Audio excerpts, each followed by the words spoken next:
மேலடுக்கு சுழற்சி காரணமாக அடுத்த 24 மணி நேரத்தில் தமிழகத்தில் லேசான மழைக்கு வாய்ப்புள்ளதாக வானிலை மையம் தெரிவித்துள்ளது.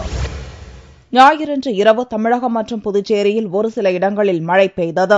இதைத் தொடர்ந்து சென்னையில் திங்களன்று செய்தியாளர்களை சந்தித்த வானிலை மைய இயக்குநர் ரமணன், லட்சத்தீவு மற்றும் அதை ஒட்டியுள்ள தென் தீபகற்பம் மீது நிலவும் மேலடுக்கு சுழற்சி காரணமாக மழை பெய்ததாகவும், இதன் காரணமாக அடுத்த 24 மணி நேரத்தில் சில பகுதிகளில் மழைக்கு வாய்ப்புள்ளதாகவும் தெரிவித்தார்.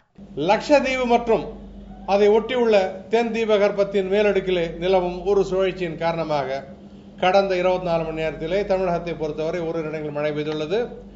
மிக அதிகமான மழை 3 சென்டிமீட்டர் கேளம்பாக்கத்தில் பதிவாகியுள்ளது. அடுத்தபடியாக ஆலங்காயத்தில் 2 சென்டிமீட்டரும், சென்னை நுங்கம்பாக்கம் மற்றும் திருப்பத்தூரில் தலா 1 சென்டிமீட்டரும் பதிவாகியுள்ளது. வாரம் 24 மணி நேரத்தை பொறுத்தவரையிலே இந்த மேலடுக்கு சுழற்சியின் காரணமாக தமிழகத்தில் ஒரு இடங்களில் நாம் மழை எதிர்பார்க்கலாம். சென்னை நகரை பொறுத்தவரை வானம் மேகமூட்டத்துடன் இருக்கும். நகரின் சில பகுதியில் லேசான மழை வருவதற்கான வாய்ப்புண்டு.